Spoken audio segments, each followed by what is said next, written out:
Okay, good evening. Start na tayo. Habol na lang yung iba, no? For the sake of time, para ma-maximize natin yung ating oras. So, before we start, let's pray. Father in heaven, Lord, we're so much thankful for this opportunity once again na kami po ay muli makapagpatuloy sa pag-aaral, especially in the doctrine of the last things. And we are praying that you may continue to guide us. We ask for wisdom and understanding, Lord. And forgive us, Lord, sa aming pong nagawang kasalanan, at nawa, Lord, hindi po ito maging hindrance sa oras na ito. At nawa, Lord, kalooban niyo lamang po ang mahayag, ngalan niyo lamang po ang kapurihan. Salamat po. For these things we ask in Christ's most precious name. Amen. Okay, naririnig ba ako, Sister Angel? Okay, naririnig ba ako ni Sister Angel? Okay. So our subject is eschatology, no? Isa to sa mga pinaka-important subject or also important doctrine in Christianity, no? Eschatology. At bibihira lang yung nag-aaral nito, no? So dito, titingnan natin, tatalakayin natin what eschatology is all about. Okay? Now, eschatology matters how your view of the end times affects today, no? So, the benefit, no, of knowing the last thing is tayo na-anticipate natin what will happen along the way, or what will happen sa mga darating, no?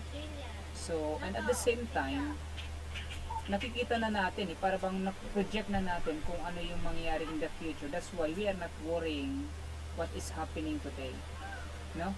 Alam na natin. Okay, now,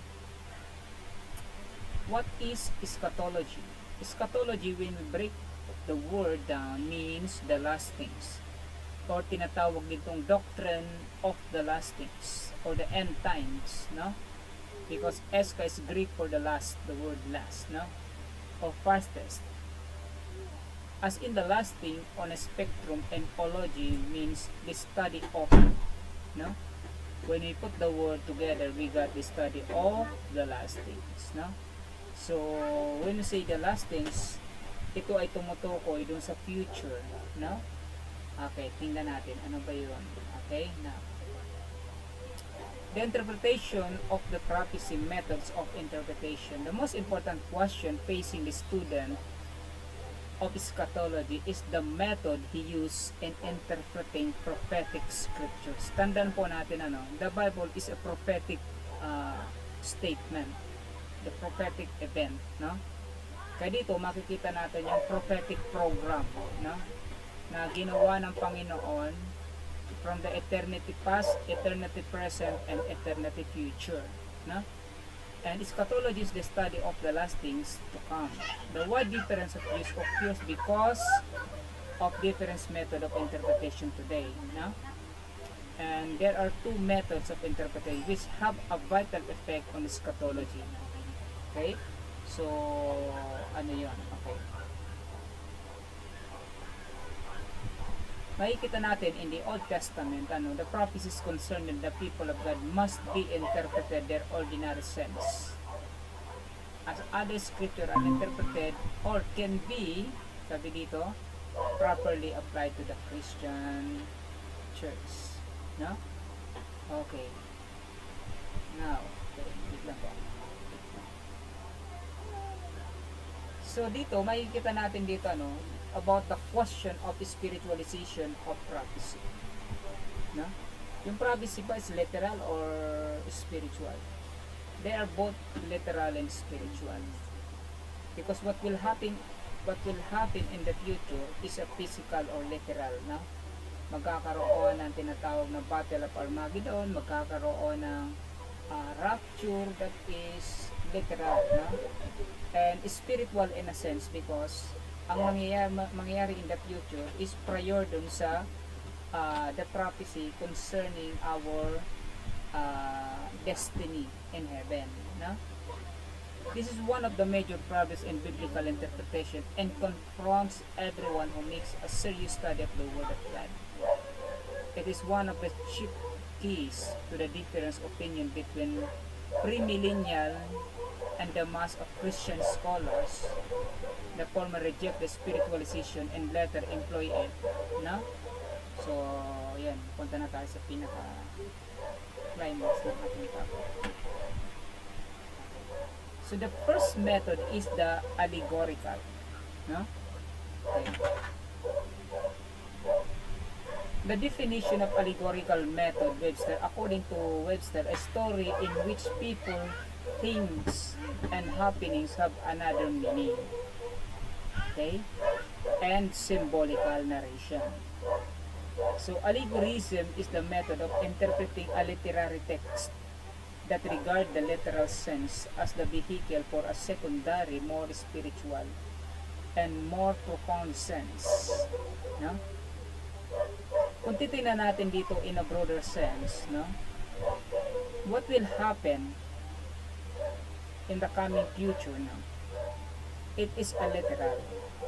Why is it literal? As I have said, kanina, na yung rapture is literal yan. Yung tribulation is a literal, hindi siya figurative. No? The millennial reign of Christ, the 1,000-year reign of Christ, it is a literal. But spiritual as well, because the Lord Jesus Christ nandun siya mismo, at yun ay preparation ng mga tao na inihanda ng Panginoon prior doon sa tinatawag na Great White Throne Judgment. Ito yung coming judgment after the millennial reign of Christ, no? Sapagkat papunta tayo dun sa spiritual aspect, no? So yung preload nun bago mangyari yun, so makikita natin dito yung event na mangyayari. It is a literal event. No? Magkakaroon ng Battle of Armageddon. The Israel will be fall into the hands of the invader, no? Yung mga bansa. But from the time na sila po ay matatalo na, and that's the time the Lord Jesus Christ will come to save Israel. No? Okay. So the dangers of the allegorical method, it does not interpret scriptures. It does not draw out the legitimate meaning of the author's language. So the basic authority ceases to be the scripture but the mind of the interpreter. So the interpretation may be then be twisted by the interpreter's doctrinal position. So the authority of his church is social background. No? So, according dito sa binabasa natin, so meron tinatawag na mga dangers because sometimes when it comes to interpreting the last things to come, may mga talagang may mga nagsasabi na ito ay it is more on a spiritual aspect. But if we are going to read, no, the book of Revelation, sapagkat doon natin makikita yung tinatawag na full scale ng fulfillment ng prophecy. Makikita natin dito that they are both literal, no, and spiritual, no. Kaya dito, as I have said na, there is no such thing na ito yung tama, mali ang sinasabi ko. What I'm trying to point out is this, no. Sapagkat ito ay according dun sa view nung gumawa ng lesson. Okay? So sinusundan natin yung lesson, no? According dun sa kanyang pag-aaral. Because they are both allegorical and spiritual. So, hina-highlight niya lang yung danger. Bakit niya sinabi mayroong danger? Ang danger kasi is baka sobrang mag-focus na sa tinatawag na physical aspect wherein in the future, no, ng prophetic program ni God, mag-e-end siya sa spiritual aspect sapagkat yun ay papunta lahat sa langit at ang pinaka last part, ma-worship na kay God yung mga saints, also the church, no? At si God ay mag-i-execute na ng final judgment doon sa fallen angels, doon sa mga unbelievers, sa mga false teachers and false preachers, no? So, yung time na yon, yung event na yon, it is now spiritual. So, dito, makikita natin dito, ang pinopoint out lang dito is, nung danger sa about allegorical is, baka mag-focus na sa literal aspect rather than spiritual. It always combine, no? It always combine. Kaya lang, merong sequence of event. So, ang sequence of event, mauuna yung nangyayaring physical aspect or the literal aspect, no? Okay, now, so the literal aspect. The New Testament use of allegory. Those who use the allegorical method of interpreting, referring to the Galatians 4:21. This is the only such instance in the Bible. Here, Paul was explaining or interpreting an allegory. This is not the same as applying allegory to a plain statement of scriptures. Ano ba ang sinasabi ng Galatians chapter 4 verse 21 to 31? So, sino ba may Bible? May Bible ba kayo dyan na pwedeng basahin? Wait lang, buksan ko yung Bible ko, ha? Wait lang. Pero kung meron kayong Bible dyan, much better. Sige, pwede natin basahin. Or you can read for us, no? Okay, Galatians chapter 4 verse 21 to 31. Okay, tama ba yan? Okay, let's see. 31. Tell me, okay, listen na. Sabi dito ng Galatians 4:21, it says, Tell me, ye that desire to be under the law, do ye not hear the law? For it is written that Abraham had two sons, and one by a bondmaid, and the other is the free woman. But he who was the bondwoman was born after the flesh, but he of the free woman was by the promise. Which things an allegory? Okay, sabi dito ni Paul, which things are an allegory? For these are the two covenants, the one from the Mount Sinai, which gendereth to the bondage, which is Agar. For this Agar is a Mount Sinai, Arabia, answereth to Jerusalem, which now is, and is in bondage with her children. But Jerusalem, which is above, is free, which is the mother of us all, for it is written, Rejoice thou barren, that bearest not, to break forth and cry thou that troublest not. For the desolate hath many more children than she which had husband. No? So now, we brethren, as Isaac was, are the children of promise, but as he that was born after the flesh persecuted him that was born after the spirit, even so it is. So ano yung pinapoint out dito? Makikita natin dito, dinidescribe ni Apostle Paul yung the birth of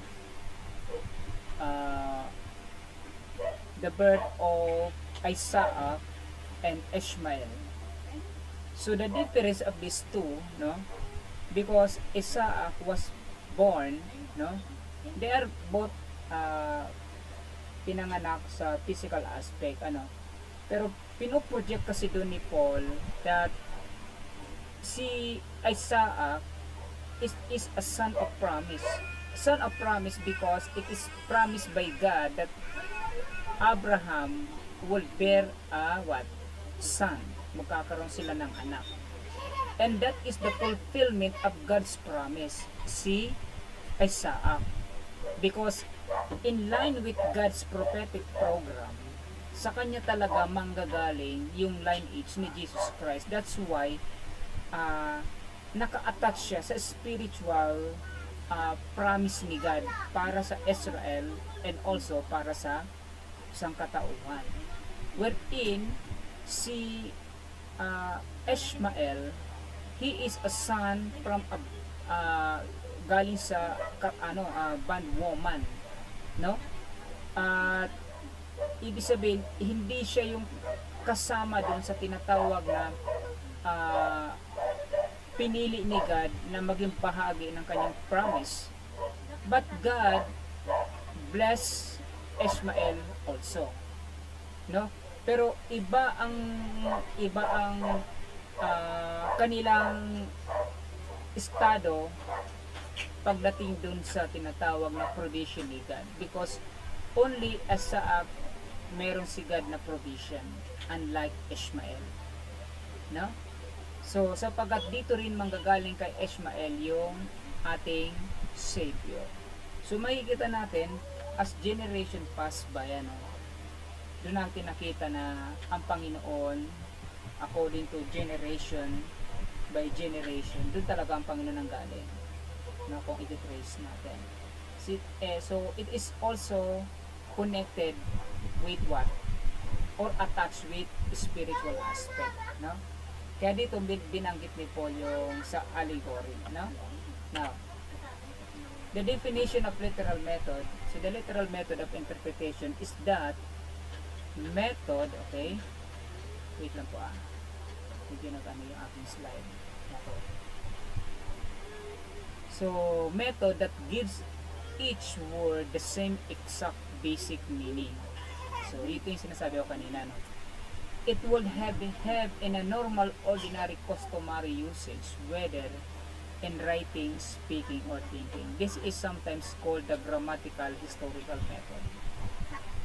No? Kaya nga po, every character in the Bible, makikita natin doon, as long as it is in line, no, sa tinatawag na prophetic program ni God, makikita natin ito. Hindi lang to merong tinatawag na interpretation about doon sa principles na pwede natin makatch up in the life of Abraham. Pero yung kanyang anak, very significant because para bang it is an indication na sila po ay may gagampan ng specific role in the coming future. At yung kanilang magiging race, no? Sa yung race ni Isaac, no? Yung di ba si Isaac nagkaroon ng mga anak, kila si Jacob and Esau, no? Makikita natin dito and so on and so forth. While si Ishmael nagkaroon din ng mga anak, no? Wherein doon din sa kanya nanggaling yung mga tinatawag na mga Arab country, no? Kaya hanggang ngayon makikita natin that the Arab country has no diplomatic relation in Israel. Bakit wala silang diplomatic relation? Kaya nga, di ba, yung ibang mga Arab country galit sa Israel. And makikita natin ang pinagmulan talaga niyan, makikita natin sa storya ng Bible, no? That's why even the Arab country recognize Ishmael, also they recognize Abraham, no? So yan. Because the meaning is to be determined by both grammatical and historical consideration, to interpret literally means nothing more or less than to interpret in terms of normal and usual designation. So kaya nga kung ano yung tinatawag na pino-point out ng passage, yun yung pwede, dun lang tayo pwedeng mag-conclude. So that's why dito in interpreting the last things or what the things to come, yung mangyayari in the future now. So it is always both literal and spiritual, no? Now, the evidence for the literal method, okay? The literal meaning of sentence is the normal approach in all languages. Diba, natatandaan nyo ba yung pinag-aralan natin last, I don't know kung napag-aralan nyo to, yung sa hermeneutics, yung principles of interpretation, no? Yung rules of interpretation, no? Ano yung rules of interpretation? If the plain sense of scripture make common sense, seek no other sense. Ibig sabihin, sa interpretation of the Bible, kailangan din yung tinatawag na common sense. Because yung common sense natin, yun yung magdi-determine kung yung sinasabi ng scripture, he is talking about literal, spiritual, or figurative.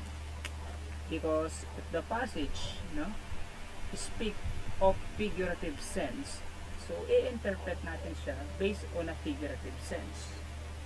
But if the passage written in a literal sense, so we must interpret the passage in a literal sense, or a figurative sense, no? Kaya dito makikita natin dito na it always combine between the literal and the spiritual or figurative, no? Pero dito po sa Doctrine of the Last Things, wala pong not always figurative, no? So this method is the only same and safe check on the imagination of men. This method is the only one consistent with the nature of inspiration, no? The Holy Spirit in guiding men from error into the truth language, no? So pansinin niyo po binanggit dito yung word na inspiration, di ba? If you are studying the doctrine of the Bible and how the Word of God came into being, or how the Word of God preserved, makikita natin yan through inspiration. So pag sinabi kasi inspiration, it is 2 Timothy 3:16, it is God breathed. So when it is a God breathed, ibig sabihin po ito ay tinatawag na parang boses o parang hininga ng Diyos. Sinasabi ng Diyos, dinidictate ni God sa mga human writers what is need to be written. Yun yung tinatawag na inspiration from man to paper, no? Ni-reveal ni God sa tao, ito ang dapat mong sabihin, ito ang dapat mong isulat, and then they write, no? Ay kita natin sa 2 Peter yan, as they were guided by the Holy Ghost, no? So yung Holy Ghost nagdi-dictate sa kanila. And we must study the words and thoughts literally to understand scriptures, no? So the literal method is the New Testament method. All the prophecies of the Old Testament that were fulfilled in the New will literally, no?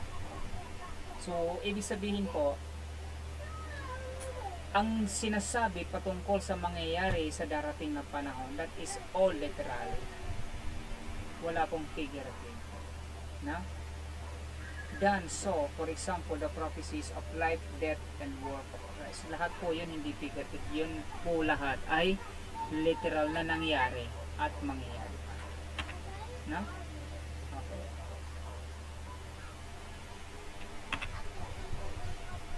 Letter C, the advantage of the literal method.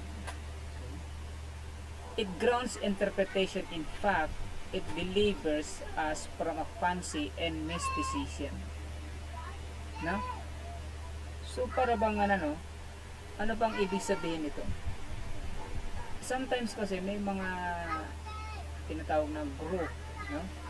Or grupo na hindi naniniwala about dun sa mangyayari in the future, para sa kanila ito ay mga katang-isip or misteryo, or something para sa kanila mga kwentong kotsero, ay sulat lang naman ng tao yan. Yes, totoo yun, but it is commanded by God and it is guided by the Holy Spirit. So kailangan may guide ng Holy Spirit. For what reason? Para ang lahat ng kanilang isusulit according to what God revealed to them, no? Hindi sila pwedeng magsulat doon na ayon lang sa naiisip nila o ayon sa opinion nila or ayon dun sa tingin ko ito yung tama. Hindi po. So kaya nga the First Peter says, as they were moved by the Holy Ghost, it means na every word or every detail, no, na isinusulat nila, it is coming from the revelation of the Holy Spirit. The Holy Spirit speak up to these human writers to write what is need to be written. So lahat ng nasulat nila, it's based on what? The revelation of the Holy Spirit. No? So kaya nga yung lahat ng sinulat sa Biblia na sinasabi na mangyayari sa darating na panahon, yun talaga yun yung plano ng Panginoon. So hindi na magbabago yun. What we can do is to what? Para bang i-anticipate natin, no? Yung mangyayari in the future. Okay? Now, number 2, it exercises control over interpretation. It has the greatest success in opening up the Word of God. No? So, ito po yung advantages of literal method. No? So, ibig sabihin po kasi, ang gusto ng Panginoon na makita natin, or para bang ngayon pa lang, hindi mo pa napupunta ng isang lugar, pinapakita na sa'yo, pinoproject na sa'yo ng Panginoon. Ito yung mangyayari. At ngayon pa lang, dapat tayo ay nagpi-prepare. Dapat tayo, ina-anticipate natin. That means, let us do something na para bang makakapag-contribute tayo dun sa tinatawag na prophetic program ni God. No? Okay. Now, next. The literal method of figurative language, no? Ito yung sinasabi ko kanina. It is recognized by all that the Bible abounds in a figurative language. No? Ibig sabihin, pag sinabing figurative language, yung para bang gumagamit ka ng mga lingwahe na to describe something, no? Or parang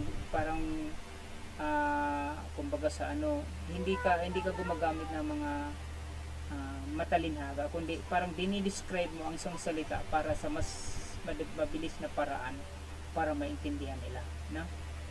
So in this basis, it is often argued that the use of figurative language demands a figurative interpretation, di ba?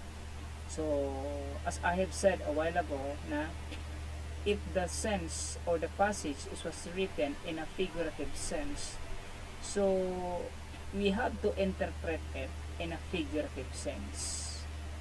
Kasi pag hindi natin siya na-i-interpret or naantindihan ng maigi, nagkakaroon ng tinatawag na out of context. So, nagiging mali ang ating interpretation.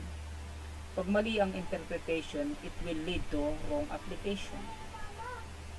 So, pag mali ang ating application, yun ang ating itinuturo, yun din ang napapaniwalaan ng iba. Kaya yun ang nagiging parang nagbibigay confusion sa kanila. Bakit? Kasi yun ang narinig nila sa tinuturo sa kanila, hindi makakarinig uli sila ng bago. Alin ba talaga ang totoo? No? So that's why we must have a proper understanding how to interpret scriptures, especially when it comes to the doctrine of the last things. No? Sabi dito, however, figure of speech are used as means of revealing truth, no? What is literally true in one realm, with which we are familiar, is brought over literally into another realm, no? Kumbaga sa parang binibridge out mo yung sinasabi mo para mas mabilis silang maka-adapt o mabilis nilang makatch up yung pino-point out mo, with which we may not be familiar, in order to teach us truths in that unfamiliar realm. No? So in John 1:6 it says, there was a man whose name was John. It is plain that there was a real man whose real name was John. So a literal statement. No? And John 1:29 it says, behold the Lamb of God. No? It is clear that John did not use the word lamb. No? Let's use the word lamb in that same proper literal sense which would have denote some real lamb. So dito makikita natin yung pagkakaiba ng John 1:6 at John 1:29, ano. That in John 1:6 makikita natin it is a literal because si John talaga ang pangalan niya. Merong isang tao, there was a man. Merong isang tao and he's a real man. Nag-i-exist siya, hindi siya kwentong barbero. At ang kanyang pangalan is John. That is a literal. Pero yung sinabi dito sa John 1:29, it is a figure of speech. Why is it? Behold the Lamb of God. No? So dito, dinidescribe lang nila ni John, si Jesus Christ as Lamb. Why is it Lamb? Because Jesus Christ will be the offering. Siya ang i-offer para sa ating tinatawag na substitute. Kapalit ng ating kasalanan, si God will be siyang magiging offering, substitute natin. Kaya dinescribe siya ni John the Baptist as a Lamb of God or alay ng Diyos. So, yung alay ng Diyos, yung kanyang mismong sariling anak na sinasabi ng John 3:16, for God so loved the world that He gave His only begotten Son. Makikita natin dito yung tinatawag na correlation and yung principles of parallelism or parallel. Pag ipaparallel mo ito sa John 3:16, makikita natin na si Jesus Christ ang tinutukoy dito ni John the Baptist, Lamb of God. So that is what we call figure of speech, no? Now,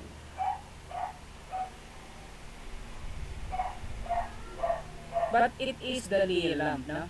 Now, the literalist does not deny the existence of figurative language. He does, however, deny that such figure must be interpreted so as to destroy the literal truth.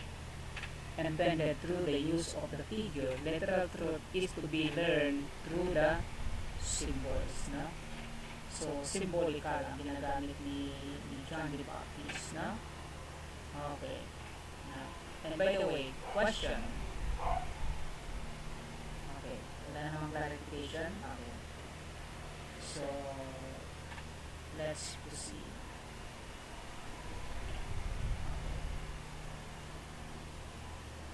When interpretation began. Bible interpretation probably began when the remnant returned from Babylon to Jerusalem. This is recorded in Nehemiah chapter 8, verse 1 to 8. No? Interpretation is simply giving sense and understanding. Why did Ezra have to interpret the scriptures? No? The law of Moses had been long neglected. No? So dito sa passage na to, so nung binasa nila, di ba, kailangan nilang basahin yung scripture. So, bakit nila ito ginawa?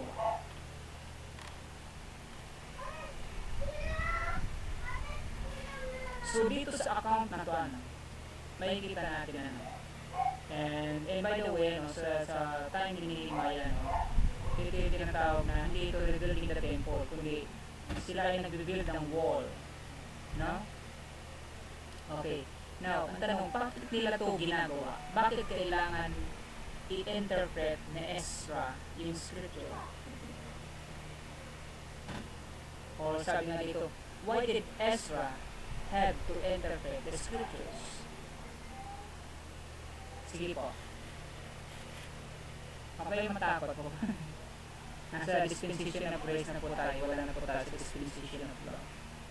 Wala po dito ipapako sa cross. Hindi kayo matakot. Sige po. Bakit in-interpret ni Ezra yung scripture? Or bakit binasa ni Ezra yung scripture para dito sa mga Israelita? Sige lang. Bakit kailangan basahin ni Ezra yung scripture dito sa mga Israelita?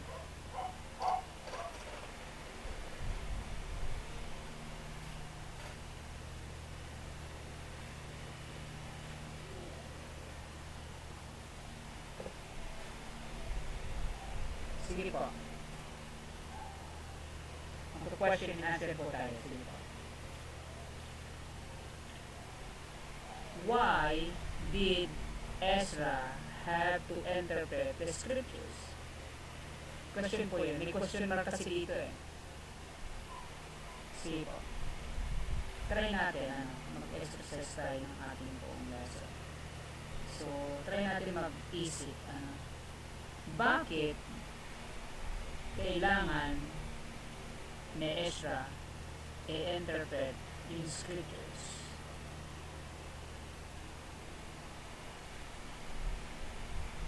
Sige po. Question po yun, question. Kailangan po ng sagot. Sige po. Sige po, sige, Sister Angel.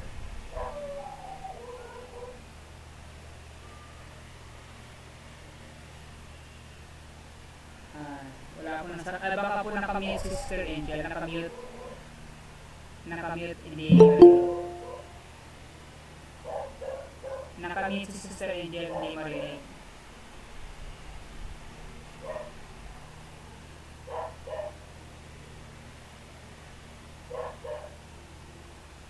Sige, Sister Angel, nakamute ka, nakamute yung mic mo.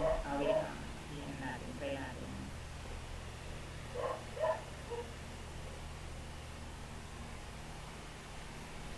Nakamute si Sister Angel. Bakit kailangan ni Ezra interpret yung scriptures? Sige po. Try natin sumagot.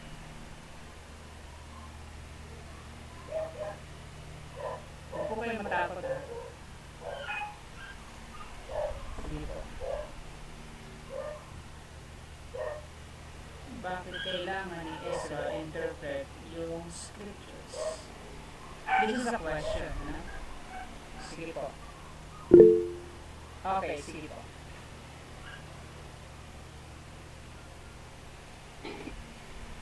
Ay, hello, Pastor. Sige po. Hello ako. Sige, Pastor. Subukan ko lang, Pas, ha. Kasi yung sagot ko, tinatanong ko rin sa utak ko, eh. Hindi ko masagot. Baka yung sagot mo yung sagot. Oo, binablock din ang utak ko, eh. Sabi ko, bakit i-interpret, di ba nababasa rin nila yon or baka napahiyag na rin sa kanila, bakit pa kailangan interpret kaya medyo ayaw ko sumagot, eh. But, ang sagot ko, Pas, di ba si Ezra ay isang scribe, tama po ba? Okay, sige lang. And quiz na, siguro, kailangan niyang interpret, baka kasi, sabi ko lang ito pa sa, para ibalik yung, ma-restore uli yung pananampalataya ng mga taga-Israelites. No, kasi yung time na sila nga ay nasa downfall, on and off, sa kanilang pananampalataya, siguro kailangan ng merong isang mag-stand to pakita uli para ma-restore yung kanilang worship sa yun sa akin, Pas. Okay, salamat. Tama yan, si Ezra kasi he is a Jewish scribe and priest in the early Second Temple period, no? Okay, sir, okay, sir, okay. Hello, Pastor. Okay, pinarinig ko na. Okay, Ayan. sige. Sa akin, ano po yung inayos ko, hindi pala ako naririnig tanong ni Pastor. Okay. Sa akin, Pastor, yung ko dito is, kasi, parang obsolete na yung, para, hindi, obsolete na yung law na ginagamit nila and sometimes napapractice nila in a wrong way. Kaya parang, in-interpret ni Ezra ng practical application sa kanila po. Tingin ko lang hindi, Pastor. Okay. Kasi meron silang ibang tawag ito parang very, yung interpretation nila is parang exaggerated about dun sa sa scripture po. Kaya parang di-level ni Ezra yung interpretation sa standard talaga na gustong iparating ng Lord. Oo. Yung petas. Okay, okay. Salamat. Ano. So, tama yun, ano. Because that time kasi makikita natin na hindi lahat, may mga phrase or scribe din kasi na sometimes, no, ah, pag hindi talaga sila tawag nito, yung parang there is a problem with their character din kasi dahil sometimes hindi talaga nila sometimes sinasabi yung truth about what really the Bible says, no? Kaya po dito makikita natin dito, actually ang sagot nandito din eh. Nandiyan mismo sa lesson yung sagot, no?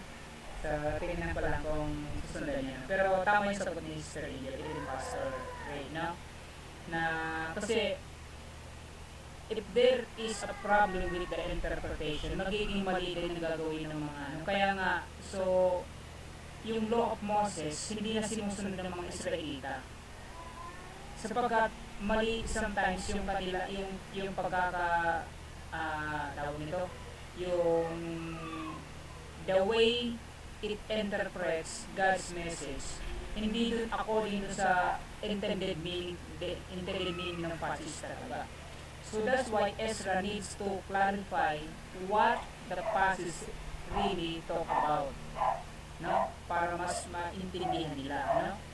At isa sa mga dahilan is the law of Moses had been long neglected.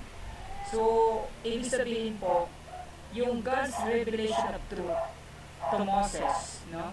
Kaya sa tinawag na law of Moses, sapagkat si God mismo ang nagsulat ng commandment na yun sa tablet stone na in front of Moses, na-witness niya kung paano yung flaming fire sinusulat lahat ng mga sinasabi ng God. At na-witness yun ni Moses, kaya sa tinawag na law of Moses, because it was Moses who had the personal witness kung paano ni God sinulat lahat ng kanyang batas. At lahat ng sinulat ni God na batas kay Moses para ibigay sa mga Israelita at sabihin sa mga Israelita, no, yun lahat ay binaliwala, no? At kung babalikan natin doon sa practice nila, makikita natin dito kung yung kanilang wilderness, no? Yung paulit-ulit na kanilang pagtalikod or pagtiwala o pagduda, yun yung naging dahilan kung bakit sila po ay patuloy silang nai-invade, no? At hindi nila sinunod yun at binaliwala nila yung law of Moses. Kaya dito nagkaroon ng tinatawag na repetition of the law.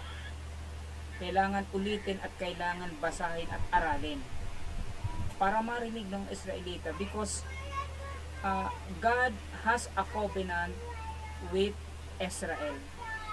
At ito minsan ang naging problema ng Israel. Hindi nila yun para bang tinandaan at sineryoso. Na yung pagbasa ng scriptures, doon nila malalaman ang covenant ni God sa Israel, kung paano ni God inalis ang Israel mula sa pagkakaalipin sa mga Egyptian, no? At nakapaloob kasi doon sa law yung covenant ni God with Israel. At kailangan maintindihan yun ng mga Israelita, kaya kailangan siyang i-interpret ni Ezra. No? And then letter B, the returning Jews did not speak Hebrew but Aramaic from Babylon. No? Ano ba yung Hebrew? Ano ba yung Aramaic? Alam niyo ba na during the time of their captivity period, because of the influence of this Babylonian Empire, pati yung culture, no? Yung cultural practices, even the language, na-adapt na nila. Even yung pagiging idolatries, na-adapt nila. Kaya nga pansinin niyo yung mga Israelita, mas marami sa mga Israelita ang idolatries rather than doon sa mga worshippers talaga ni God. Because yung lalim ng naging influence sa kanila ng mga invader na to, yung mga bansang nag-invade sa kanila. And Aramaic, what is Aramaic? Actually, ang Aramaic is the same word na para bang kumbaga sa atin sa Pilipinas, ano? ang pinaka-national language natin is Tagalog. Tama, di ba? Sa Jewish din ganun din. Pero meron dito tinatawag na yung mga tinatawag na mga dialect. Yung dialect kasi, ibig sabihin, yung mga naninira sa mga remotest part o yung mga malalayo sa bayan, meron silang sariling lingwahe. Pero sila ay mga Pilipino pa rin. Katulad natin, meron iba't ibang lingwahe. May Waray, may Bicolano, may Kapampangan, may Pangbalatok, may Bisaya, kung ano-ano pang lingwahe. Tayo lang po may pinakamaraming lingwahe, dialect pala. So, at ang Aramaic is a kind of dialect ng mga Hebrew. No? I don't know the exact kung paano to pinopronounce, pero isang klaseng lingwahe din po siya ng mga Hebrew o tinatawag siyang dialect. No? And because of the influence of the Great Babylonian Empire, sapagkat merong mga nag-reside sa remotest part, no? Malawak kasi yung naging yung haba ng taon ng pagkaka-invade sa kanila, kaya na-adapt na nila yung ibang lingwahe ng Babylon, and also yung ibang mga tumira sa mga remotest part, nagkaroon sila ng tinatawag na another dialect, no? Okay. And then next one is, what kind of interpretation did Ezra use? Anong classic interpretation ang ginamit ni Ezra during the rebuilding building of the wall, Jerusalem? Okay. Now, the method employed by the Old Testament scribe to interpret was the literal method. They drew up 13 rules for biblical interpretation. So, ininterpret iyon ni Ezra ng literal. And by the way, kaya nga sa Old Testament, pag binasa natin, lahat ng nangyari doon, lahat ng statement doon is more on literal. Why is it? No? Kung sa New Testament, figurative, because ang future figurative and spiritual, because si Jesus Christ, ang promise sa atin is heaven, that is spiritual. Wherein in the Old Testament, nung sinabi ni God, umalis kayo dyan sa Egypt at pumunta kayo sa land of Canaan, which is the promised land, and flowing with milk and honey, promised land, literal po yun, yung promised land, hindi yun spiritual, yung literal land, yung promised land sa Bible, sa Old Testament. Kaya nga, yung sinasabing promised land, that is a literal. Kaya nga po, ang gustong ipaintindi ni Ezra, literal yun, totoo yun, nag-i-exist yun, hindi yun example lang, hindi po yung kwento-kwento, no? Kaya dito makikita natin letter A, literalism among the Jews. The allegorical interpretation of the sacred scripture cannot be historically proved to have prevailed among the Jews from the time of the captivity, or to have been common with the Jews of Palestine. At the time of Christ, his apostle Thomas, the Jews misused and misapplied this method. The Jews literalistic school is literalism as its worst. It is the exaltation of the letter to the point that all true sense is lost and grossly exaggerated. So the incidental and accidental and ignores and miss the essential. So according po dito sa kay Ram, no? It was not the method that was at fault, but the misapplication of the method. So yun yung sinasabi ko kanina, no? Na pagka mali yung pagkakaintindi, nagiging mali yung applications, no? So yung kaparaanan ang walang problema, yung scripture ang walang problema, but the application, misapplication of the method. So the literal method was the accepted method of biblical interpretation, no? Sapagkat makikita naman natin yung pag binasa natin, di ba, meron naman tayong mga common sense. Kaya nga mahalaga din yung pagtingin natin yung tinatawag na systematic theology, kasi makikita natin yung proper way of interpreting passage, no, of the Bible. Now, letter B, allegory true ones used by Paul by way of passing illustration is unknown the other apostles and is never sanctioned by Christ. No? The apostle and their disciples in the New Testament used the methods of the Lord Jesus Christ rather than those of the men of their time. So ang ibig sabihin po dito yung mga apostles nung sila po ay nangaral, mas pinili nilang gamitin yung style ng Panginoon Jesucristo sa pangangaral rather than yung tinatawag na yung mga what was happened in the past. But sometimes there are passages in the New Testament that quoted from the Old Testament. Even the Lord Jesus Christ. May mga kinukot pa rin siyang Old Testament scriptures. Para i-remind ang mga Hudyo na noon pa man ang Panginoon meron ng ginagawa. That noon pa man ang ginagawa ngayon ng Panginoon sa Kristo ay nakaplano na. Sinabi na to nila Prophet Isaiah, Jeremiah, Ezekiel, Daniel, sinabi niya na to. So nire-remind niya yung mga Hudyo na kung ano man ang nangyayari ngayon, ano man ang naririnig at nasasaksihan nila ngayon, yun ay sinabi na in the Old Testament. That means proving that na para bang pinufulfill ng Panginoon yung lahat ng prophesy in the Old Testament. So yeah. Okay. Next. And by the way, pag may question po, pwede naman kayo mag-raise hand, Okay. So, the rise of allegorism, according to kay Philo, a Jewish philosopher, and also School of Alexandria. He tried to commend the Jewish religion to the educated Greek world. To do this, he thought that Greek philosophy was the same as the philosophy of Moses. He tried to reconcile Mosaic law and Greek philosophy so that Mosaic law might be acceptable to the Greek mind. To do this, he had to spiritualize the law, since in some it was of not acceptable to the Greek mind.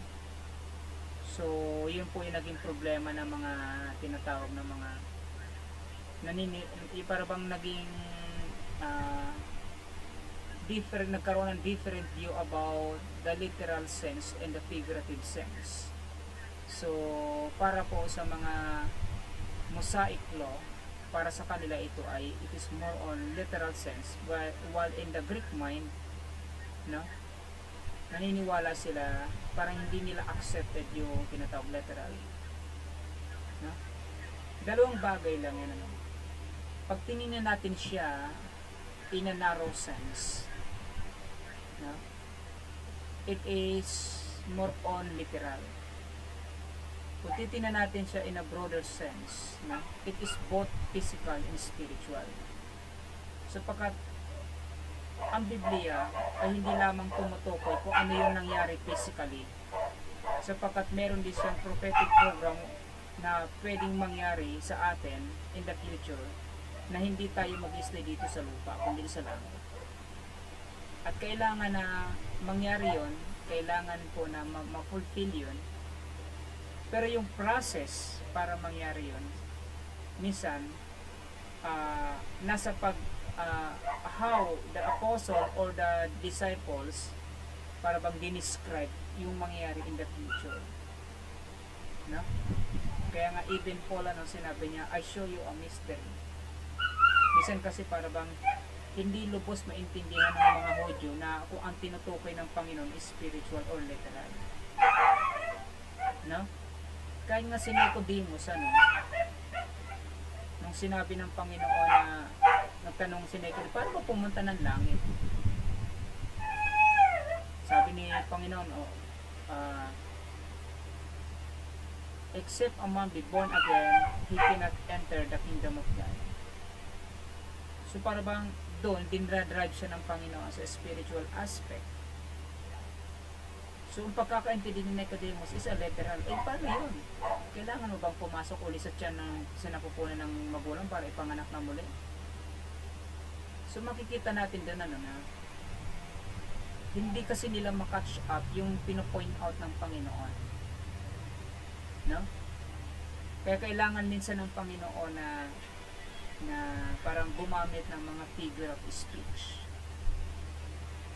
Kahit ang gusto ng Panginoon i-point out talaga sa mga tao is literal. Kaya lang, pag hindi niya maintindihan yun, gumagamit ang Panginoon ng mga figure of speech para ma-bridge out yun, mas madali nilang maiintindihan. Alam ng Panginoon ang level of understanding ng mga tao. Pero kailangan minsan gumamit ng Panginoon ng mga figurative language para sa mas madaling paraan na maipahayag ng Panginoon ang katotohanan. No? Okay.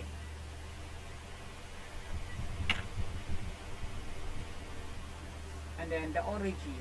No? So, lahat ng ito, yung nakikita natin dito,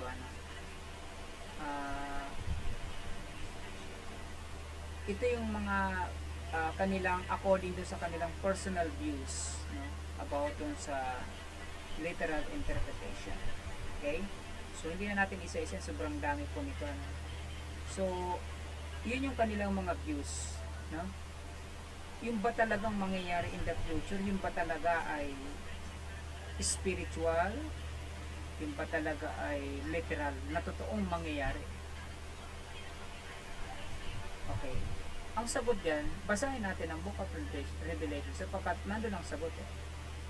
Because every question na nag-a-arise patungkol sa salita ng Panginoon, ang sagot po ay lagi nasa Biblia.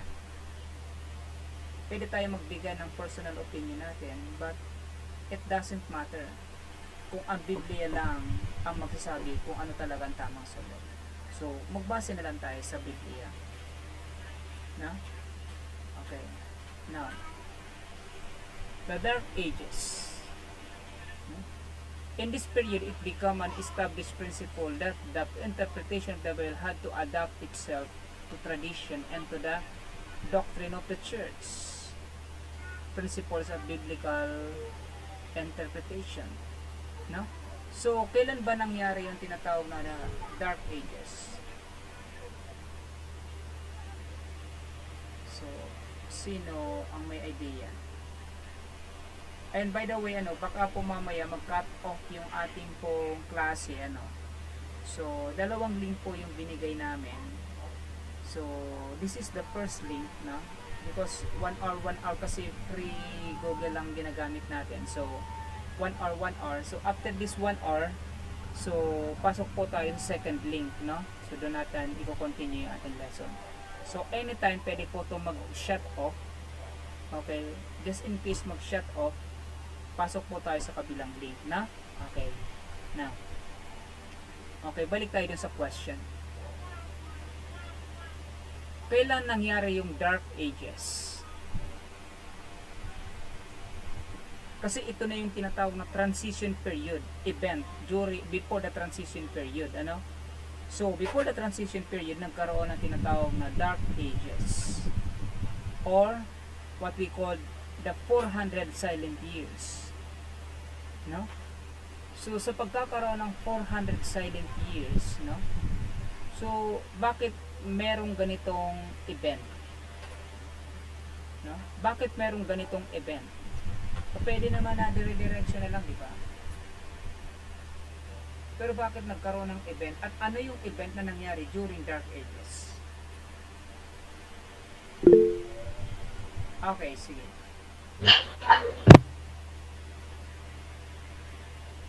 Sige pa, sir.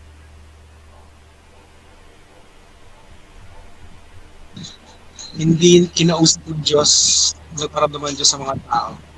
At dito, dito ata nagkaroon ng alam ko po, dito nagkaroon ng mga parang mga empire Rise of the Empire. sa ages na ito. Sumagot yung mga empire, yung katulad mga Romans, yung mga ganun po. Yun lang po sa akin. Rise of the Empire, no? The Maccabean Empire, no? Marami po yun, malala. The Seven Empire, Or tinatawag silang the Seven Great Empire, no? Nagre-rise up before the transition period, no? So, bakit hindi nagkaroon si God ng revelation sa time na to?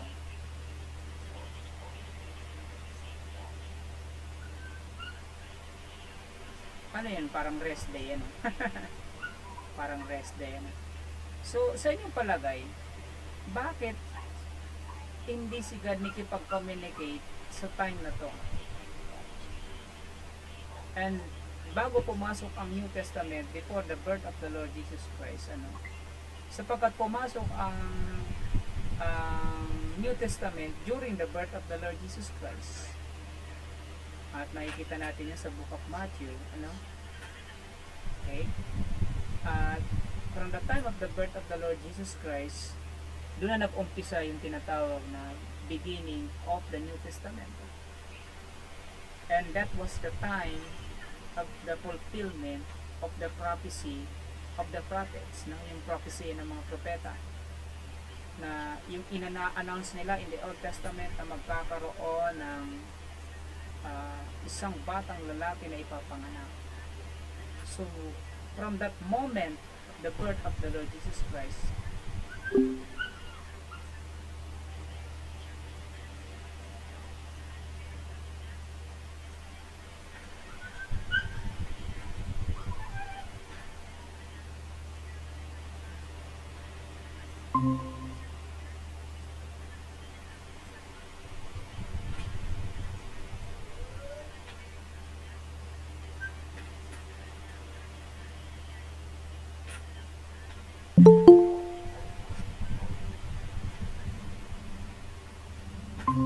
okay, wait lang po ha, ayos ko lang yung lesson.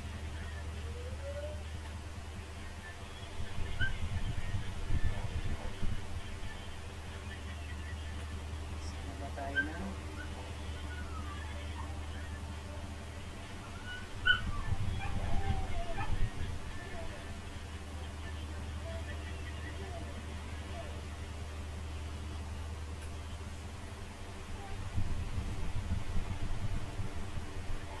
Wait lang po ah. Ayan. So, Dark Ages. So, dito may kita natin during Dark Ages. Okay? This is the time where the seven great empire arise. At makikita natin that the Lord Jesus Christ has silent. Ano? Wala siyang personal revelation para sa mga tao. Hindi siya nakipag-communicate sa mga tao. Okay. Na question is, ito bang mga Mahudyo na to? Ito bang sila yung the 12 disciples, ano? Hindi pa naman sila disciples, no? Sapagkat wala pa ang Panginoon sa Kristo. But before the birth of the Lord Jesus Christ, nasaan sila?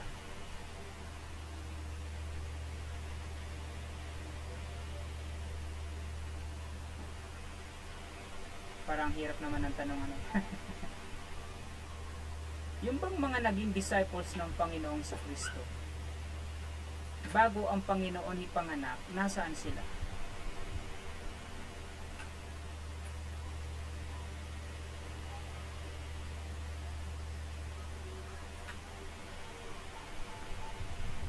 Sila ba ay nasa Jerusalem?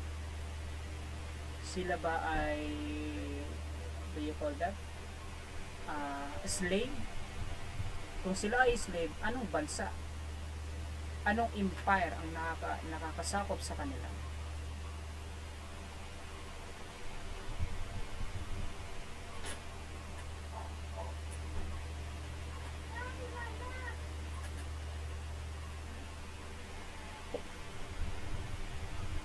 Nasaan tong mga disciples na to? Tandaan natin, ano? And the reason behind bakit ang Panginoon walang personal revelation, sapagkat that was the moment na ipapanganak na ang Panginoon sa Kristo.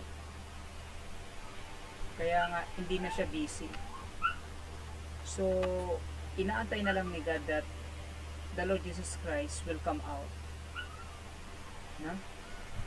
At kung titingnan natin, ano, in the book of Matthew, no, from the very beginning of this book, si Angel Gabriel from heaven, out from heaven, bumaba at kinausap si Mary. And Angel Gabriel appeared to Mary and in-advise niya si Mary na siya ay magdadalang tao. So from that moment, ng revelation ni Angel Gabriel kay Mary, makikita natin na that was the beginning ng tinatawag na o pag-uumpisa ng Book of New Testament or the New Testament or the New Covenant. Covenant pala yun, sorry. Covenant. No? At itong mga Hudyo na to, nasaan sila that time? And probably, they are under the Roman Empire. Sila po under the captivity of the Roman Empire. So, bakit po? Kasi nung pinanganak ang Panginoon, makikita natin, sino ba ang emperor nun? Under kaninong emperor siya?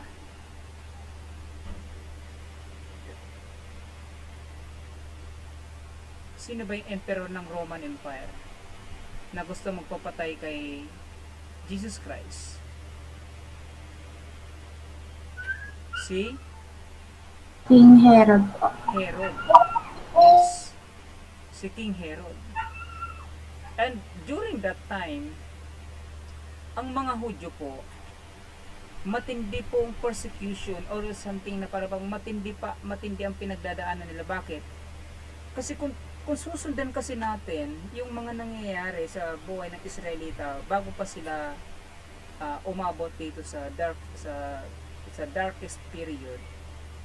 Alam nyo ba na ang bansang Israel kinakatakutan ng mga bansa na sumasakop sa kanila? Alam nyo kung saan sila natatakot? Natatakot sila sa population ng Diyos sapagkat napakabilis nila mag-populate.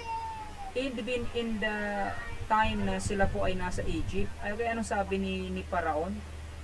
Naku, nakikita ko yung mga Hudyo dumarami. Naku, baka dumating ang araw, lumaban to sa atin. Kaya patayin lahat ng firstborn. Pansinin nyo, even in the time of, sa time pa ni Moses, yung Egyptian, nag-declare, nagbigay ng decree si Pero na lahat ng firstborn o anak na lalaki ng mga Hudyo ay patayin. Sapagkat para sa kanila itinuturo nila yung threat, no? Kasi pwede yun maging warrior ng mga Israelita. At in the middle ng kanilang captivity, yun din ang command ng ibang bansa. And until such time, in the time of the birth of the Lord Jesus Christ, makikita natin si Herod nag-order din ng ipapatay ang lahat ng firstborn na or anak na lalaki ng mga Hudyo. Because they are afraid sapagkat ang mga Hudyo napakabilis mag-multiply. Tandaan natin, ang mga Israelita po ay madalas na nanalo sa laban yan. Lagi po yan na nanalo sa giyera. No? Kaya lang, kung matalo man sila, ay pinahintulo talaga ng Panginoon yun. Pero pagdating sa tinatawag na yung parabang battle capability, may kakayahan silang lumaban at kaya nilang talunin ang kalaban. Kaya nga, under the Roman law, Roman Empire, sila po ay, yung kanilang mga anak na lalaki ay pinapapatay. Kaya nga, nung nalaman ni Herod, no? Uy, nasaan pala pinanganak, nabalita ni Herod na ipapanganak na ang Panginoong Kristo. Sige nga, nagpadala siya ng mga tao para bisitahin, malaman niya kung nasaan. Not because he is concerned, but because gusto niyang ipapatay yung baby. But, syempre, God did not allow that. Hindi inalaw ng Panginoon. No? Sapagkat yun na yung beginning ng New Testament na kung saan yung fulfillment of God's prophetic program ay kita natin nagsimula na. No? So, in connection dun sa plano talaga ng Panginoon para sa katotohanan na maibalik ang magandang katatayuan ng Diyos sa tao at sa pamamagitan ng Panginoong Kristo, no, na ipinanganak in the time na after the dark ages. So makikita natin ngayon and until now, after the crucifixion, at nasa tinatawag na parang climax na tayo. fulfillment. Ito na yung talagang para bang malapit na tayo sa katapusan. No? Sapagkat natapos na yung period of crucifixion, period of redemption. Nandun na tayo sa period na kung saan para bang inaantay na lang ng Panginoon na lahat ng tao ay makapakinig ng salita ng Panginoon para mangyari na yung kabuuan ng plano ng Panginoon. No? Okay. Now, so the Reformation period, the Reformation was activated by a return to the literal method of interpretation. So, it was during this time that the Bible became available to the common man. It was translated into the common language. So, the translator were motivated by the desire to understand the Bible literally. So, one of the translators, Tyndale, said, in Tyndale's Bible, "Thou shalt understand therefore that the scripture hath but one sense, which is the literal sense." No? So, very prominent ang statement sa Bible when it comes to the literal statement. And there are certain passages in the Bible that are written in a figurative sense. At pag gumamit man ang Panginoon ng figure of speech, it is because, no, hindi naiintindihan ng mga Hudyo ang gustong i-point out ng Panginoon. Kaya gumagamit siya ng literal sense. Alam ng Panginoon yung kanilang level of understanding. Kaya po gumagamit ang Panginoon ng ibang way para mas maintindihan ng tao yung kanyang salita. No? So lahat ng sinabi ng Panginoon, yung programa ng Panginoon simula pa ng pasimula, lahat yun ay literal. No? Kung may makita tayo na figurative language, that is because kailangan niyang gawin yun para ma-bridge out yung truth na gusto niyang i-point out sa tao. No? Okay. Okay. So, dito tayo. Letter A, Luther said, one of the two great reformers, he says, every word should be allowed to stand in its natural meaning. And that should not be abandoned unless faith forces us to it. Each passage has one clear, definite, and true sense of its own, according to our 5 rules. The scripture is the final and supreme authority. Yes. The scripture is sufficient. That means it is enough. No? So, wala nang kailangan idagdag. Wala nang kailangan bawasin. So, that means it is absolutely sufficient. No? And it is the supreme authority. So, ang pinanggagalingan ng katotohanan ay wala nang iba kundi ang Biblia lang. So, kaya nga po kapag meron tayong tinatawag ng mga concern or clarification, ang sagot ay lagi pong nasa Bible. As long as it is prior to the interpretation of the Bible or prior doon sa ibig sabihin ng Bible, so ang lahat ng sagot sa mga tanong natin prior doon sa Bible is nasa Bible din. Because the Bible itself can interpret itself. No? And then number 3, the literal sense is the right method of interpretation. Kasi hindi na natin kailangan bigyan pa ng ibang meaning ang Biblia. Maliban na lang kung may mga bagay na statement sa Biblia hindi natin maintindihan. Okay? The allegory is rejected. No? The absolute right of private judgment. No? So, ano ibig sabihin itong number 5? The absolute right of private judgment. Ano ibig sabihin? Para bang pinapoint out dito ni Luther na yung para bang lahat tayo merong tinatawag na para bang point of view sa bagay. Sa bawat bagay na mababasa natin, di ba? Kakaroon tayo ng tinatawag na para bang sa tingin ko ito yung sinasabi ko sa ayon sa pagkakaunawa namin. Pero minsan kung yun ang pagkakaintindi natin, halimbawa, may bagay tayo narinig na sinasabi ni ganito, na ganyan, na, ito pala yung sinasabi niya. So, pwede natin pakinggan, pwede natin i-observe. But, hindi natin siya pwedeng intentionally na i-embarrass in front of public. No? Kailangan natin siya kausapin in a very private, o kausapin natin heart to heart, para hindi makakapag tawag nito, parang hindi siya ma-demoralize, or hindi natin ma-discredit yung kanyang para bang statement dun sa sinasabi niyang bagay. No? So ito yung tinatawag na para bang proper way of correcting someone kung gusto talaga natin na para bang makorek yung sinasabi, no? Or yung view, no? So pwede natin kausapin in person or heart to heart or personally or in a private, no? Not in public to embarrass, no? So yun, according kay Luther, nasabi lang ko ni Luther, no? Okay, now next, the post-Reformation period. The men who followed Luther and Calvin in the Reformation followed this principle generally: rejection of church tradition and authority.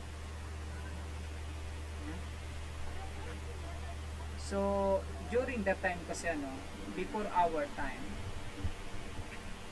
and these two person, napaka-prominent nitong dalawang tao na to, napakasikat nito.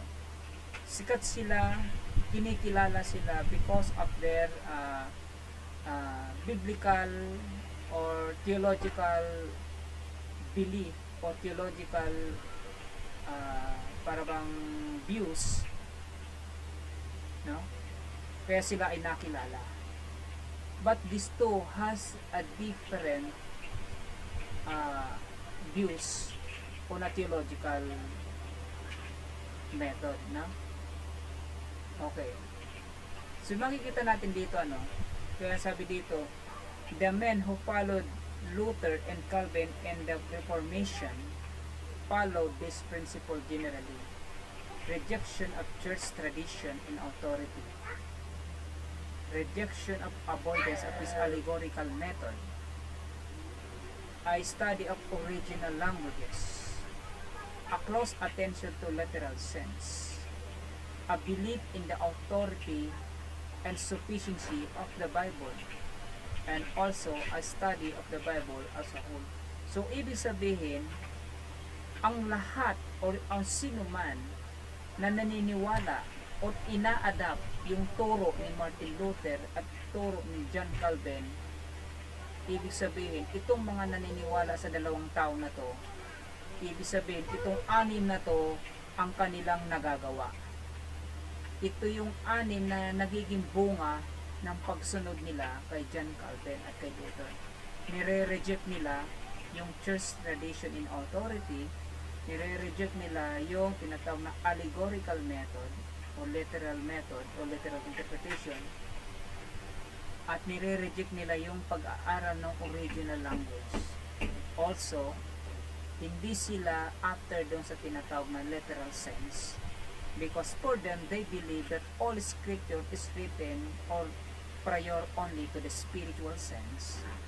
And also, nire-reject nila yung authority and sufficiency of the Bible, no? And also, hindi nila inaan yung study the Bible as well. So, in short, in conclusion, hindi sila or hindi nila itinuturo yung whole counsel of God, no? So ito yung parang conclusion natin, hindi nila itinuturo yung whole counsel of God. Kung ang binagbabatayan nila is kay Luther and John Calvin, no?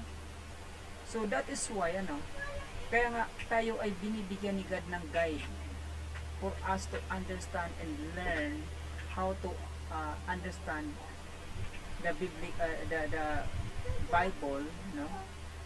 Kaya dito, okay, tingnan natin yung kasunod para mas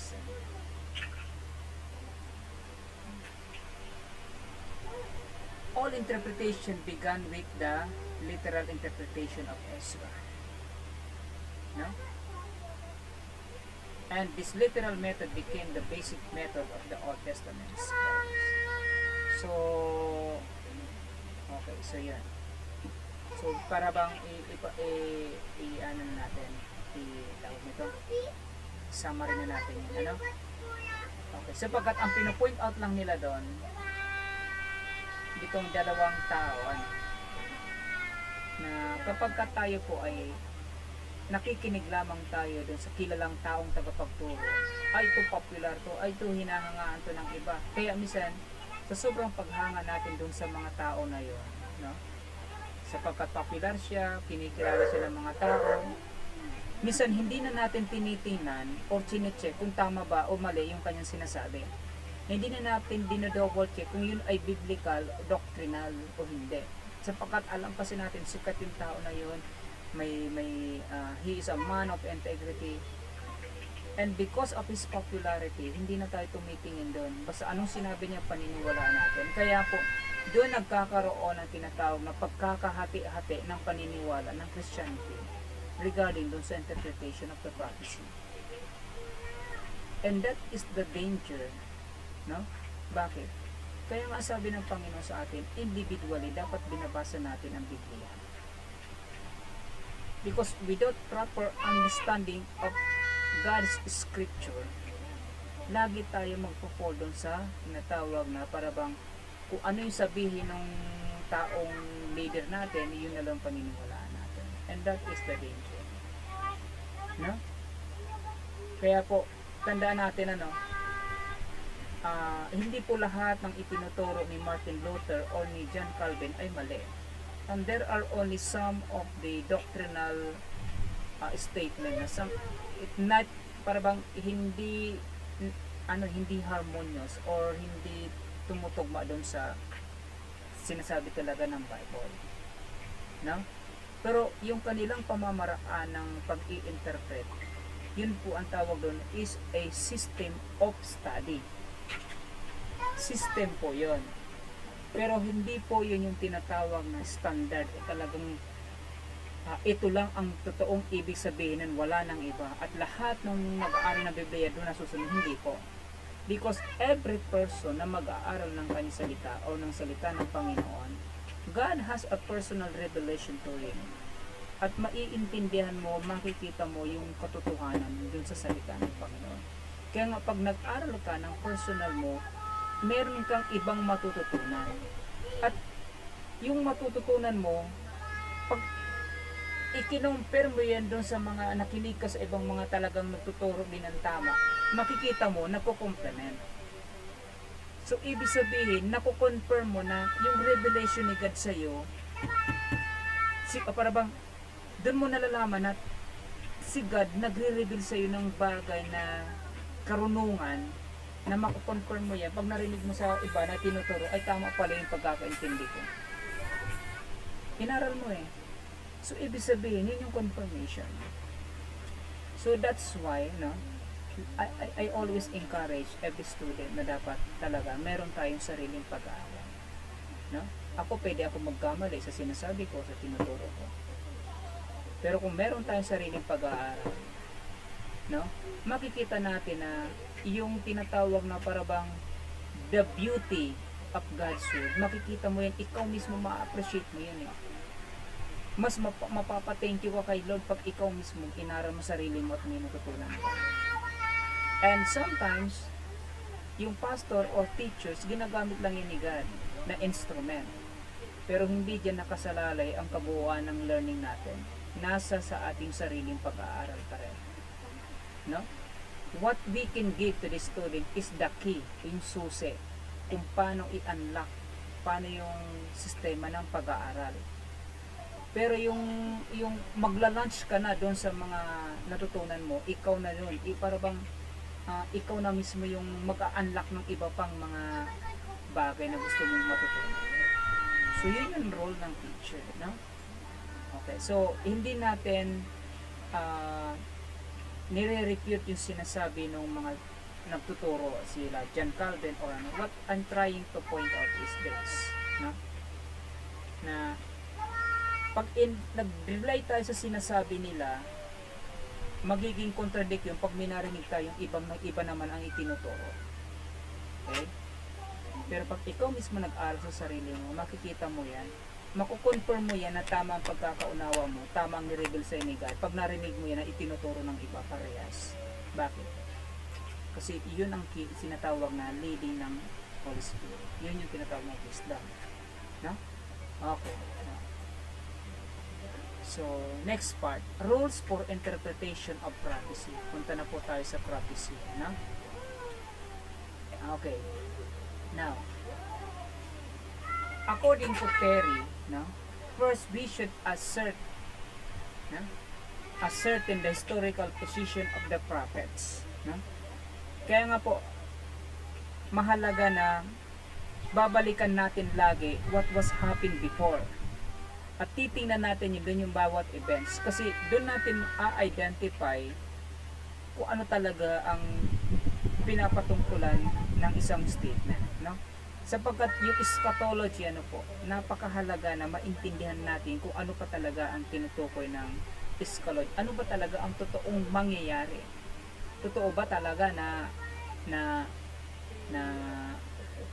yung mga mananampalataya maaabutan pa ng tribulation? Totoo ba talaga na ang magtiis hanggang wakas ay siyang maliligtas? Ibig sabihin ang mananampalataya kasama pa rin pa talaga.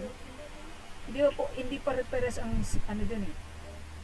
So dito, if you going to look back, balikan natin kung ano ba talaga ang mga sinasabi, and then makikita mo doon kung ano talaga ang pinopoint out and ano yung talagang intended meaning. Tandaan natin that the scriptures, the whole Bible has only one interpretation. So the Bible has only one interpretation. Sabi nga ng 1 Peter na the scripture or the prophecy has no private interpretation. That means the Bible itself can interpret itself. No? Kaya sabi nga dito we should ascertain the historical position of the prophets, next the scope and the plan of his book, then the usage and the import of his words and symbols, and finally ample and discriminating comparison of the parallel scriptures should be made. Kaya nga, di ba nabanggit ko kanina, kailangan din nagpa-parallel. Kasi bakit? Kasi yung tinatawag na parallel, ibig sabihin, may mga main passages tayong binabasa na makikita natin yung explanation dun sa kabilang passage. Okay, pasensya na po kayo nasa loob kasi kami ng kwarto kaya maingay yung bata Okay, wait lang po. Pumunta nga kayo sa kwarto. Pumunta nga kayo sa kwarto. Bitbitin mo kasi yan. Bilhin mo na doon. Okay, wait lang po. So, comparison the scriptures parallel should be made, no?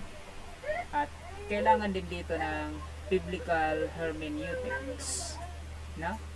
So, yung hermeneutics is a science of interpreting the Bible. So, para mas maintindihan natin siya systematically, no? Okay. Now, so kaya dito pag tayo ay nag-aaral or if you're studying the scriptures, hindi tayo dapat nagko-conclude according dun sa what we have understand. So nagko-conclude tayo what really the Bible says. Kasi po nandun ang conclusion. Kasi yun yung absolute truth. No? So hindi dito para bang yung ating opinion hindi ito yung pinaka goal, no, ng interpretation.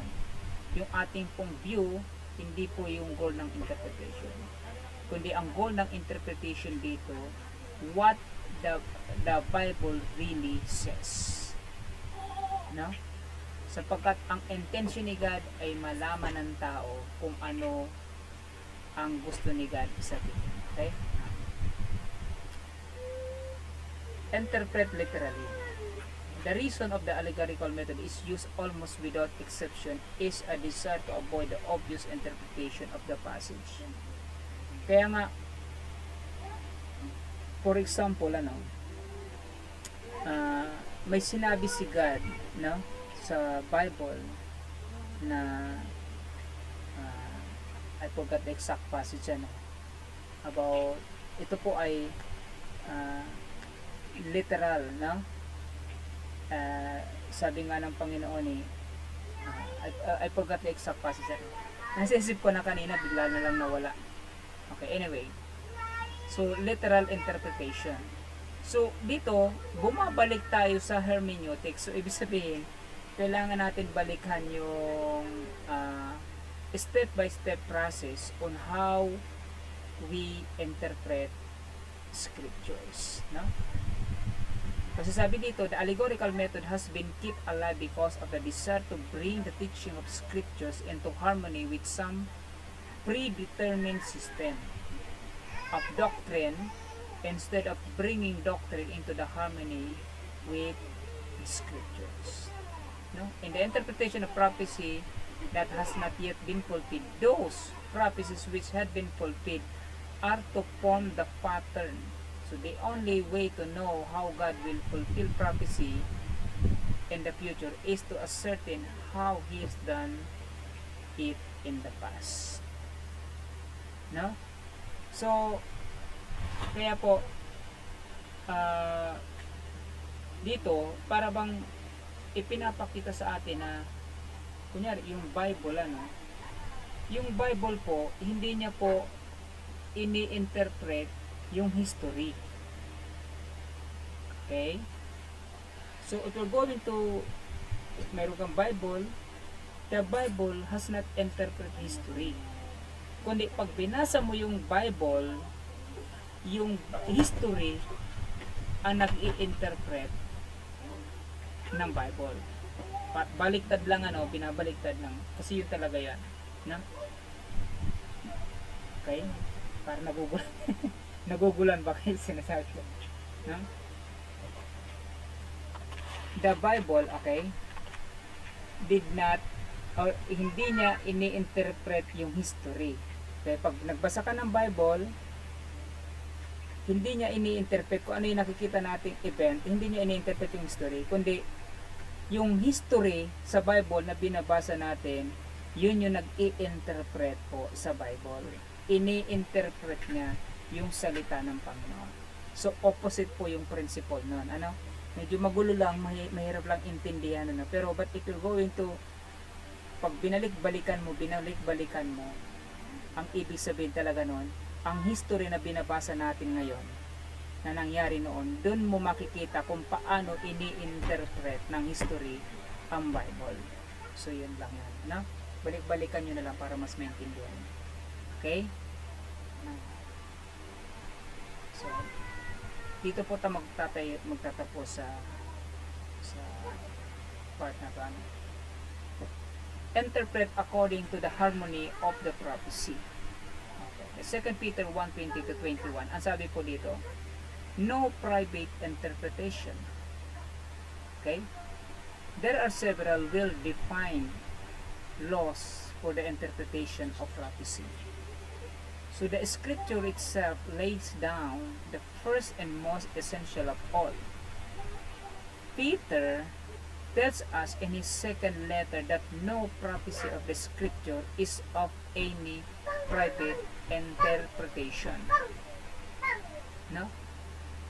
So yun yung sinasabi ko kanina, na hindi dito matter, hindi dito mahalaga kung ano yung view mo, hindi dito mahalaga kung ano yung opinion mo o sa pagkakaunaw. Ang mahalaga po dito kung ano yung gusto ni God ipabatid.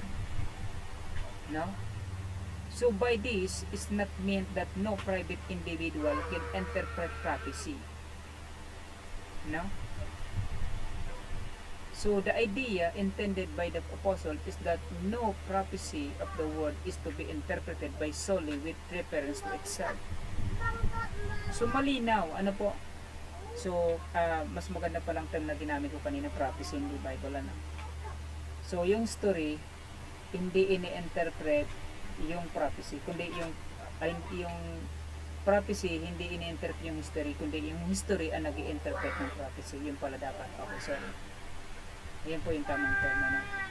Okay, so dito makikita natin, ano, na every time, no, every time we read scriptures, no, kaya nga po napakahalaga, kailangan natin ng guidance ng Holy Spirit every time, no, every time we read, no, God's word. Bakit? So pagkat sometimes or oftentimes, ano, mas marami yung chance or yung time na minsan mahirap intindihin talaga kung ano yung mga ibig sabihin na sinasabi ng Biblia. Sometimes it takes time, no? Minsan paulit-ulit pa natin babalikan para lang maintindihan natin, no? Or minsan naalala ko nung nag-aaral pa ako dati sa Bible School, wala talaga ako naiintindihan siguro mga I think 15 or 17 years old ako nung nag-aaral akong Bible School. Wala talaga akong naiintindihan. Pero alam nyo, nung nag-aaral na ako ngayon uli dati, doon na-recall lahat ng inaral ko sa probinsya. Na-recall lahat yung sa akin. Doon ko na-recall, ay, ito pala yung ibig sabihin ng inaaral namin last time. There are cases that it takes time para maintindihan natin yung sinasabi ng Bible. No? And the reason sometimes, bakit minsan hindi natin maintindihan yung ating tinatawag na capacity to understand God's word. Maybe wala pa tayo sa level na kaya kailangan pa natin i-exercise yung ating isip. Kaya nga, minsan nagtatanong ako bakit. Kasi kailangan natin ma-exercise yung isip natin na mag-isip. Sapagkat pag ang isip natin lagi lang para bang nakikinig lang at hindi tayo nag-iisip ng gusto natin itanong or hindi natin bini-breach out yung sinasabi ng teacher, nakafix lang tayo so kung ano sabihin, yun lang yan. So, hindi natin ma-exercise yung pag nagbasa ka ng sarili mo, hindi mo magagawa unawain ng maiga kung ano talagang ibig sabihin sapagkat yung ating mind naka-fix na doon sa kung ano lang pwede nating marinig, doon na lang tayo magdi-depend. So that's why sometimes I raise question, the reason of that, para ma-exercise natin yung ating isip na mag-isip o mag-breach out. Because pag nagbasa ka ng Bible, mas madali na lang sa'yo na unti-unti maintindihan because na-exercise mo yung isip mo.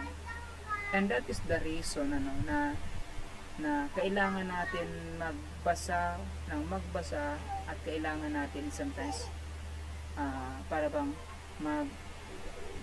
bang mini-meditate mo yung bawat binabasa mo. Yung isip natin kailangan i-exercise na natin na lagi tayo nag-iisip. Hindi po ng problema, ha? Lagi tayo nag-iisip ng bagay na pwede mong matutunan pag nagbasa ka. Because the more you exercise, no? Na pag nagbasa ka ng isang bagay, for example, sinabi ng Matthew 6:33, seek ye first the kingdom of God and His righteousness. Okay. Seek ye first. Ibig sabihin, the word first, ibig sabihin, yung number 1, napakahalaga. Diba nga, pag sa numerical principles, yung number 1, napakahalaga. Bakit? Kasi yung number 1, it means can stand alone without the other number.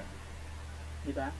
So, ang number ni God ay hindi po 3 or 7, kundi ang number ni God is 1. No? Bakit 1? Because number 1 can stand alone without the other number. So, yung sinasabi pala ng Matthew 6:30, seek ye first the kingdom of God. That means, lahat ng bagay na pala, dapat si God ang dapat unahin. Yung parang ganon, ibig sabihin, bini-breach out mo. Nag-iisip ka, the more na nag-iisip ka ng bagay, the more mas napapalawak mo yung pagkakaunawa mo sa isang bagay. No? Kaya nga po, dito, sa pag-aaral, mas lalo nating matututunan yung para bang lagi mag-meditate, lagi mag-select. Doon ka. Okay. Pasensya na po kayo, medyo maraming interruption. Ah, okay, maliit kasi yung aming kwarto kaya okay. Anyway, so balik po tayo doon, ano. Kasi po minsan ang pag-aaral ay talagang ito ay sacrificial, pero alam niyo po kapag tayo po ay may natutunan, talagang it is very talagang ano, para bang napaka-worthy nung time na nilaan natin sa pag-aaral pag tayo po ay may natutunan. And that's the reason ano, bakit gusto ni God na tayo ay lagi nag-aaral. Kasi gusto ni God na ma-improve natin yung ating pong kakayahan na ma-interpret yung kanyang scriptures. No? Kaya nga po, if we stop reading and learning, no? Or if we stop studying, it will stop you from learning. And if you don't learn, you will never change. No? So, kung walang changes, there is no growth. No? So, nakita niyo ano, yung domino effect. No? Tandaan natin, yung learning para yung food, parang pagkain yan. We need it every day because every day we learn. No? Sapagkat bawat araw na may natututunan ka, para bang ito yung nagbibigay sa iyo ng para bang way para ikaw ay magkaroon ng tinatawag na bagong natututunan at magkaroon ng pagbabago. At ito yung gusto ni God na mangyari sa atin. Magkaroon tayo ng pagbabago, no, sa ating buhay. Mabago yung ating perspective toward the future, toward God, toward life. No? Sapagkat tayo po ay merong mahalagang ginagampanan dito sa ating pong ano man ang meron tayo ngayon, ano, meron tayong mahalagang ginagampanan at tayo ay piniprepare na ni God para sa kanyang greater vision. He is preparing you for the next generation na ikaw ang gagamitin ni God doon para sa next generation. Regardless of our age, no? Gusto ni God na ngayon pa lang i-prepare na tayo. No? So, ang pinaka main highlight ng ating pong lesson sa susunod na ating lesson, ano? Nandun yung pinaka main highlight, ano? At doon natin makikita kung ano ba talaga ang mangyayari sa darating na panahon, no? So, yun. So, ang inaral natin ngayon is just only an introduction of the lesson, ano, eschatology, no? Pero napakagandang subject po nito, no? This is one of my favorite subject during my time nag-aaral pa po ako, no? And I want to share something to you na kung gaano po kaganda yung subject. Okay? So yun, medyo inconvenient lang po kasi medyo maingay. Yung, marami akong background voice. May background noise. No? So nagbe-blending yung boses ko at saka yung bata. No? But thank God sapagkat lagi tayo may opportunity para matuto at mag-aral. Na? So yan. Any question or clarification? Wala naman? Wala na pong tanong or clarification? Okay, so kung wala pong tanong, okay. Tayo po ay mag-close na sa prayer and yung lesson po nito siguro po ilalagay na lang po namin sa GC, ano? Yun na lang po namin ilalagay sa GC. Okay? Okay, let's go to the Lord and pray. Father, thank you Lord for this time. Thank you Lord for the lesson that we have learned. Salamat po sapagkat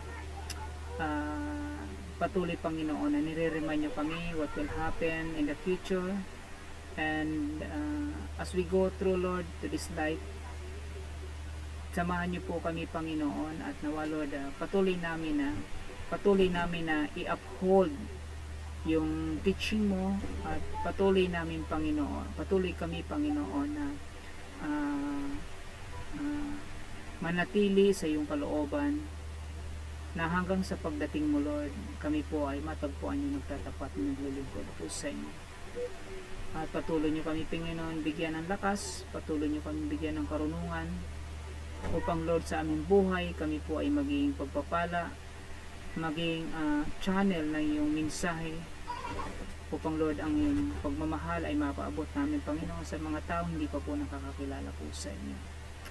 Sa gabi ito, Lord, ikaw lamang po ang aming pong nag-glorify, ngalan niyo lamang po ang inaitaas na papurihan. Ingatan niyo po ang bawat isa, despite of the condition of the weather, Lord. Salamat sapagkat patuloy niyo kami binibigyan ng pagkakataon na matuto, na makapag-aral ng salita. Salamat po, Lord.